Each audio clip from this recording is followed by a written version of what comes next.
Welcome to the Win, Make, Give podcast. This is Ben Kinney. I can't stop laughing, but I can't tell you why. I'm joined today with Dumb and Dumber, which is Mr. Chad Hyams and Bob Stewart. That means I'm dumb and you're dumber. Yes. And then I get to be the actual dumbest because I put up with these guys every week and they're cracking me up today. Bob, you and we went out for some lunchy today, and you kind of came up with an idea for a topic. Well, I had someone on my calendar at 1:30 that I committed to just earlier in the afternoon. And when you started taking us away from the office, and I realized we were getting further and further away from me being able to be back by 1:30, I texted Jolene and said, hey, I'm in the car with Ben. I'm kind of at his whim. I don't think I'm going to be back by 1:30. I don't have much control over what's going on right now. And she responded and said, that's okay, embrace it. I'm sure you guys are going to turn right. And so we've had this saying in the company for like the last year, Ben, of turn right. So we want to talk today about turning right, but tell us, where did that come from? Yeah, it's an appropriate time to kind of go back and tell this story because I think a lot of people are feeling today like I was feeling a little over a year ago, right? What are some of the feelings that people are bringing to us lately? Maybe things like stuck in a rut. Depressed. I'm a little bit sad or depressed. I don't know why necessarily, or unmotivated, burnout, worried, uncertain. There's just feelings, right? Yep. So it was July 7th, I think, and I got done with the meeting at about 8 p.m., and I was in Coeur d'Alene, Idaho, which is about 5 hours or 6 hours. You drive fast, by the way. Home. I've driven that one a few times. That's a 6.5 hour drive. If you drive like Bob's mom, then it'll take you 6 hours. But for the rest of us, she's listening to this and she's now going to come after you. Gail actually drives pretty fast. Yeah, my grandma was like a friggin' Mario Andretti. All right, shut up. So we get done with this meeting, and I'm driving north towards the big freeway, which is I-5.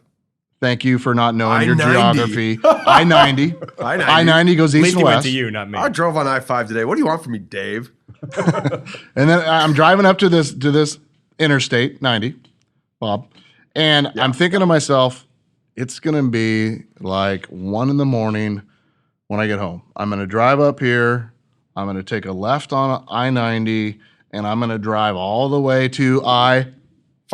All right. And then I'm going to head to Bellingham, and it's going to be really late. And I'm going to wake up tomorrow, go back to work. I'm going to be tired. And I'm just driving to the road, and I get to the freeway, and for whatever reason, instead of going left, I turned right.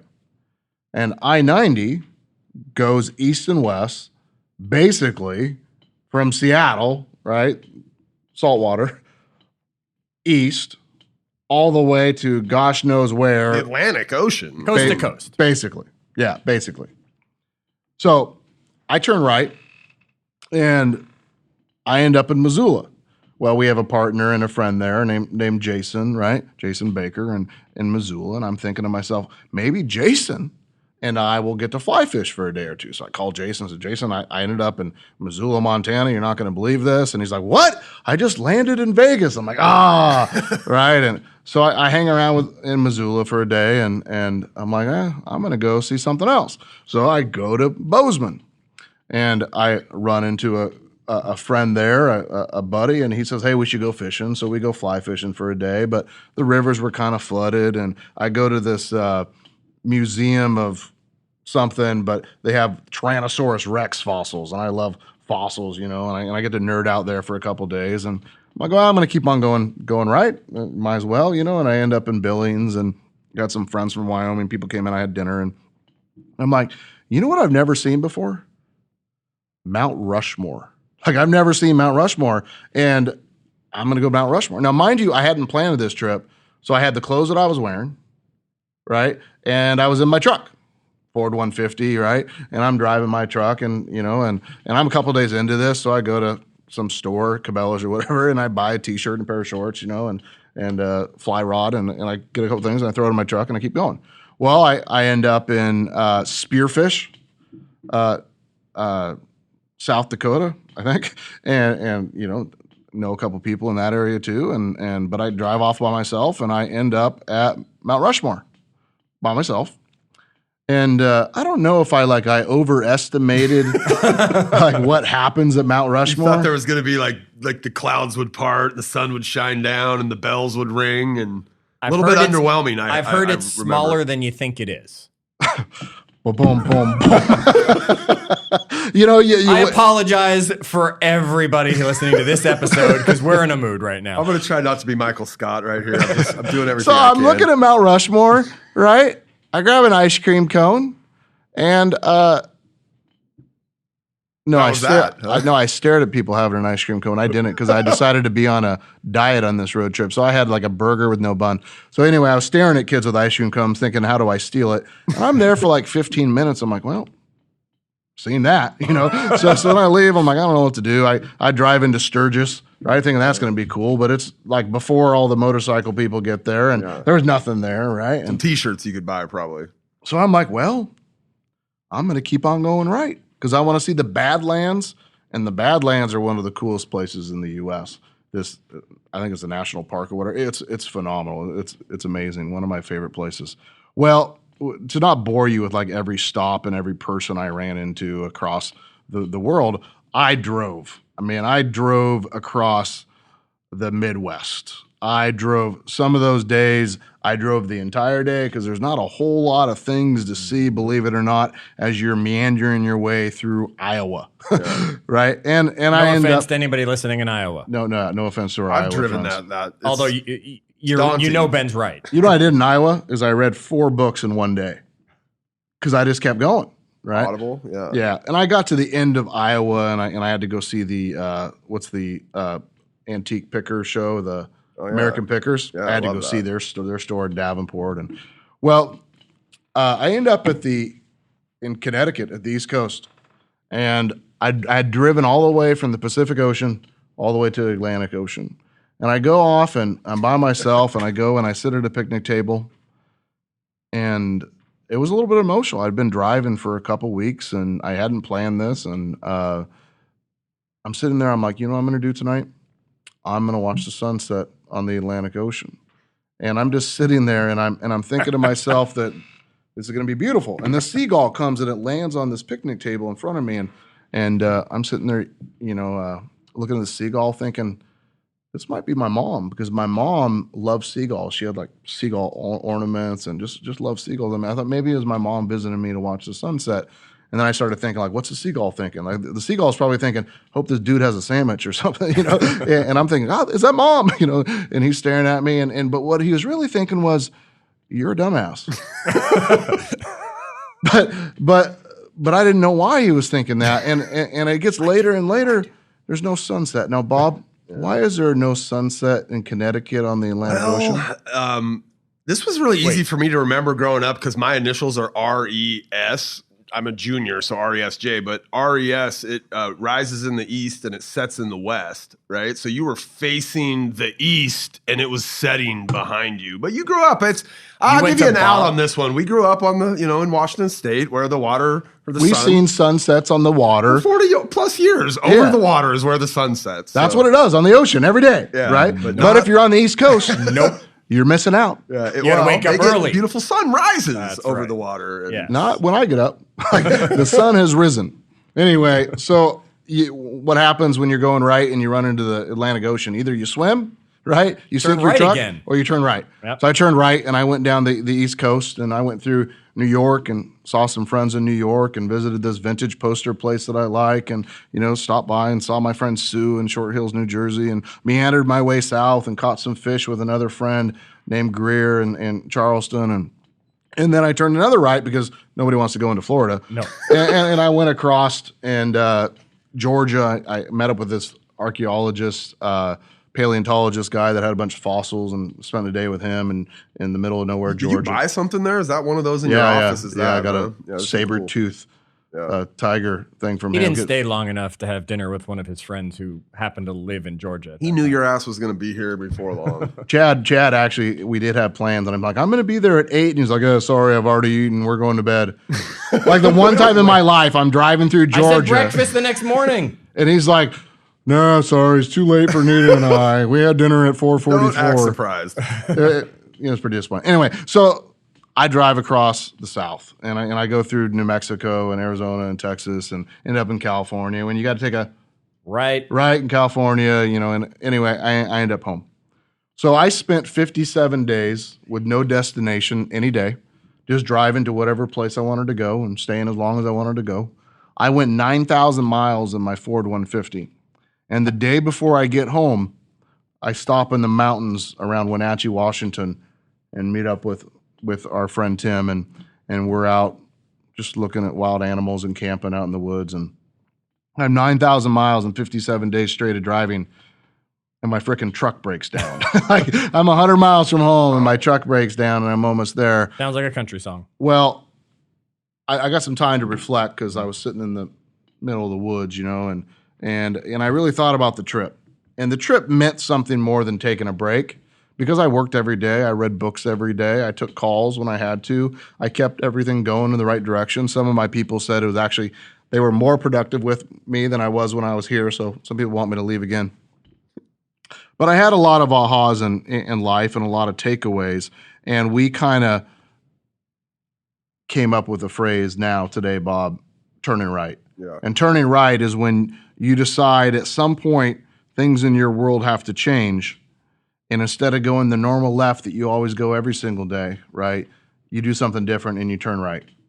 And so we might want to encourage you, if you're feeling a little bit down or you got something you're challenged with or struggling with, maybe you could turn right and make some changes. So let's talk through, Bob, maybe some of the takeaways from the trip. So I love this around, we try to do this as much as possible around here. And look, it's not always easy, but the best answers are the ones you can act on now. Simple is the secret, I think, is something that kind of came to you during this time. Why? Like, why are the best? Well, I mean, I think maybe it's kind of intrinsically obvious why the best answers are the ones you can act on now, right? But why is simple the secret? Well, I think as if I was driving through there, I thought if I'm going to spend 57 days away from home and I want to come back and I want to change some things in my life so I can get my energy back and get focused and feel productive and be happy and all sort of things, then I have to change some things. Well, when things are super complicated, you come up with lots of reasons why you can't change it, right? And you actually don't do anything. I also found that the vast majority of answers were already inside my head. I just needed time to think about it. Right. In some ways, boil them down, right? The answer's got all this stuff around it. When you boil it down to the simple answer. Process it, right? Eliminate some things, narrow it down, have some conversations, read some books, that sort of thing. And then all of a sudden you wake up and you're like, this is what I got to do. And I did some, minor things and some major things. Like a minor thing I did was I moved my office to a different location in the building, in a place where I could shut the door and have some time to focus on my priorities. Well, another one of the takeaways that I wrote down on my trip was keep time on your calendar to think, keep time on your calendar to work on your priorities, and keep time on your calendar to refuel. What I realized was before the trip, all day, every day was booked up. And when I reflected on my calendar, the vast majority of my time was working on other people's priorities instead of my own. That's, I'll like maybe hold the mirror up for you. It's interesting because, as we were going to lunch today and Jolene was telling us to turn right, you had said you're feeling a little bit burned out. You'd also said to us that you're starting to pack people onto your calendar in the early mornings and after work. And it's probably not a coincidence that you're feeling burned out as you're starting to pack things onto your calendar, maybe leaving yourself less time for refueling. I mean, you're always thinking and working on your own priorities. I mean, you're pretty good at that, but maybe you're eliminating some of that refuel time that you've been keeping on your calendar for the last year here recently. Yeah, maybe, I kind of summarized it a little bit and said, I need to keep 25 to 50% of my calendar open every day to work on whatever's important to me. Now, you can't plan it because you don't know, Chad, what's going to be important to you in a week because it's a week away. You have to have time to change. So if you had an hour or 2 hours or something available every single day for you to work on something important, could be your finances or your health or your relationships or your business or with your employees or a project or launching something new, you'd probably be way better off than you are now when you try to squeeze in things when they become an emergency or become a problem. Now, another message that we came up with was make sure we're chasing the right things. The end outcome should dictate our priorities, Chad. Our end outcome, what we want to accomplish, should dictate our focus. And that our end outcome should be represented on our calendar. When I say that, what comes to mind, Chad? Well, start with the end in mind is going to be the saying that comes to me when you say that, Ben, because we have to know where we're going. And then we have to be able, and one, we have to make sure it's not too far away. We've talked about that on past episodes. You can't plan a year out where you're going because look what happened this year and look what happens all the time. We have to make changes. But that it's having, where am I going? What is my goal, short-term goal that's right in front of me? And if I looked at your calendar, would I be able to identify what that was? Right? I don't know how many people will tell you what their goal is. Oh, Ben, I'm going to lose this many pounds, or I'm going to sell this many widgets, or I'm going to whatever it is. And then when you say, let me see your calendar, you would never have guessed what their goal was going to be because that's nowhere on the calendar whatsoever. It doesn't reflect it. Not at all. They say they're going to do this, or here's one thing that people do a lot. They say, this is important to me. Being a dad, being a spouse, being a friend, being a partner, whatever, being healthy, but it's not on there.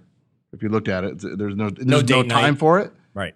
Or it's not prioritized. Correct. And we have to make sure that we know what that is so that you can figure out what those priorities are every day when you wake up. Yeah. What are my priorities today? And priorities, again, totally different conversation. You know, that's like firstices. Yeah. We have a priority, not priorities, but we need to know what that's going to be so that we then can figure out what we're focused on. And of course, as said, it should be reflected on our calendar. Being gone for that long, I don't know if you guys have ever been gone from home for that amount of time. I think, Bob, you and me, we've been on the road for that many days in a year just traveling for work, but maybe not. Yeah, not gone consecutively. Consecutive. I used to do that in my early 20s, but not since I've really had like a home. When I was a kid, only due to divorced parents, I was gone for 57 days at least over the summer when it was go off and stay with my father. Yeah, but you know, it was a tough time, Ben. It was before texting and email and all that stuff when I did it. So it was hard to stay in touch with my friends. So I'd come back at the end of the summer and attempt to drop back in and have to kind of pick up and all the inside jokes I missed out on that happened over the summer and stuff.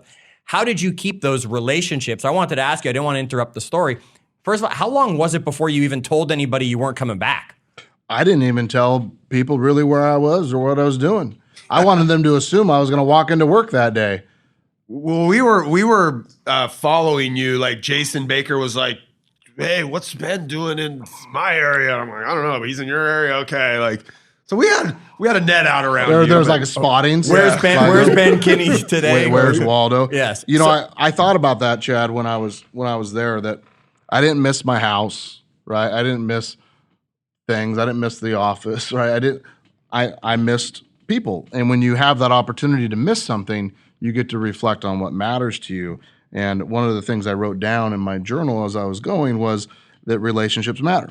That keeping relationship with your top people and your most important people makes a difference. And that it doesn't take much time to do so. I had more 5, 10, or 15-minute conversations with people while I was gone than I had in a year being back. I was more connected with people because I had time available between stops. So give me a tip or two for the people that are listening that aren't going away for 57 days, but we know relationships matter. So are you putting that on your calendar again to make 5-minute calls? Is it text messages? Is it social media? How do we keep those relationships? Here would be an easy way to do that. I want you to take 3 people every day. If you're in business, follow this advice. 1 friend, 1 employee or somebody you're in business with, and 1 customer. every day. What would it be like if you just reached out to one of those people every single day with no agenda other than saying, just checking on you. How are you? How are things going? So one friend, one employee or coworker or Partner, something. whatever that might be, right? Okay. And then one customer. One customer. Just every day. Like you could literally hit one on your drive to work, right? Drop the kids off at daycare, Bob. On the way back, you check on one Oh, yeah, I person. was going to say drive to work. I work from home. So. Yeah. But I do have to take the kids to Yeah. daycare. One lunch, you're going to go for a walk and you're going to take that and you're going to call somebody. And one at the end of the day. That would make a difference. You would have more personal connection and you would have stronger relationships if you just did that, right? I have like a set time when I usually check on my dad. Like I usually call my dad probably Friday nights on my drive home to see how his week was. And then I ask, what are you doing, right? Swing by this weekend or I'll see you or whatever, and I'll try to see him the weekend. That's kind of my set time when I would do that, right? I do the same thing with my dad. I call him on the drive home from Bellingham every Wednesday. Yeah. Mine's my mom Saturday morning. Yeah. There you go. Right? So maybe the fourth one is one person in your family. And you will find that those relationships will start to matter more to you. When you don't have that communication, you don't have that make that a priority, they start drifting away. You forget how much you laugh when you hang out with your friends, right? And tell those old stories or the family. We'll stay away or from your whatever. old stories. I was just going to say. Future episode. 603? Yeah, 603. Save that for later. 603. Absolutely. That's our favorite address. And now, add all these things up. Here's our takeaway from turning right. When things get rough, when you're starting to feel down and you feel like you can't quite handle it, just turn right. Don't go the same direction. Just change something. You don't have to disappear for 2 months, but you could disappear for an hour or a day or a weekend or 15 minutes at work. Just change something. Go to somewhere else for lunch, walk somewhere else, just leave. And what I found is that taking that with many rights has stopped me from having to take a major right again. That if I can keep time on my calendar, and thank you for calling me out on that, Bob, because it's been a busy week. Yeah. If I can simplify things down into things I can act on now, that if I truly believe simple is the secret, I'm going to be better. If I take the time to do the 1-1-1, right, and reach out to relationships because they matter, and I make sure that I'm chasing the right things in my life, there's only one other thing that I came up with that I needed to keep in mind, that I need to think about. And I wrote down that I don't focus on what might happen in the future. Don't focus on what everybody else is doing. And don't focus on what everybody else says is coming. And I think now is a really good time for that last sentence, right? There's a lot of fear of what's going to happen with an election or the stock market or the economy or the real estate market or the world, right? Global warming or what other problems. I could spend a lot of my time and energy worrying about the future, or I could really focus on living right now in the present. What are the saying is, if you spend too much, I'll butcher this, but the idea is if you spend too much time thinking about the past, you're probably depressed. And if you spend too much time thinking about the future, you're highly anxious. Yeah. And you have anxiety, right? That sweet spot is living in the now. Yeah. So let's end this. I'll give you guys a list, Chad. Yay, a list. 9,000 miles, drove through over 30 states, read over 40 books. There's a couple of locations that stand out to me that if you're looking for somewhere in the world to go, I'll give you a few of my favorites along the trip. All right. There's really nothing better than Missoula and Bozeman if you want to explore Montana. Just make sure you get an hour away from those towns and go see what the real wilderness in the world looks like and go see a river or a canyon. The Badlands of South Dakota are some of the more incredible things I've ever seen. They're just bison walking across the street and bighorn sheep running around, and it's just phenomenal, and rattlesnakes everywhere, and it's hot, and it's incredible and it's beautiful. As you continue across the U.S., there's a bunch of amazing little tiny towns all over from Iowa and Nebraska that if you get off the main freeway and you drive a little bit, you can go to some of the best diners and best little old towns and just walk up a main street that's a half mile long that you've ever seen. As you get to the East Coast, Burlington, Vermont was where my friend Adam lives was what a surprise. What a great place. Chicago is a city that if you like to eat and you like to be a tourist, it's a great place to be. And then Charleston. What a great city. Cool city. Yeah. Right? A great city of food and history and so on. I'll give you a couple other last ones. The White Sands National Park in New Mexico. One of the more beautiful places that I've ever seen. The sand is so white, it blinds you. I actually blend in when I stand on it, but for the rest of us, it just blinds you. And then throughout New Mexico, there's all these really interesting cave dwellings where you can hike in a half mile or a mile and see this city that used to exist in the center of a canyon that's built into the walls. It just blows you away. And then the cactus forests of Arizona, saguaros, is that how you say those? Yeah, pretty phenomenal. Of course, you got to see Yellowstone, and then my Did you favorite. go through Yellowstone? The other one in California, Yosemite. Yeah, Yosemite. Yellowstone's I think a little bit better than Yosemite, but I did swing through. Super cool. I did swing through there. I stopped and met a couple of people I'd never met before, a fellow Clash of Clans buddy in Southern California, another one in Indianapolis. You never know what might connect you to something. You never know, right? And then I ended up in one of my favorite places, which is the Pacific Northwest, which I called home. And if you take enough rights, you eventually end up home. Isn't that nice? Yeah. We used to call it Ben was off the grid. Now you're turning right. So folks, even if you can't turn right, like Ben said, and actually go on it, you can go off the grid. You can turn right and just take that little time to make a change. Our piece of advice for you today, from all the things you just heard from Ben, is this. Don't be a passenger in the car with Ben driving if you're not ready for an adventure to possibly happen, because you never know when he might turn right with you there. Folks, remember, join us in our Facebook group, facebook.com/group/winmakegive. Let's hear about some of your tales as you've traveled across this wonderful country. And don't stop visiting winmakegive.com, where you can share the podcast with others. And, of course, you can find out all the links that we've been sharing in all of our episodes. Check out the stuff happening at winmakegive.com. Until our next episode, wash those hands, turn right, and as always, do good.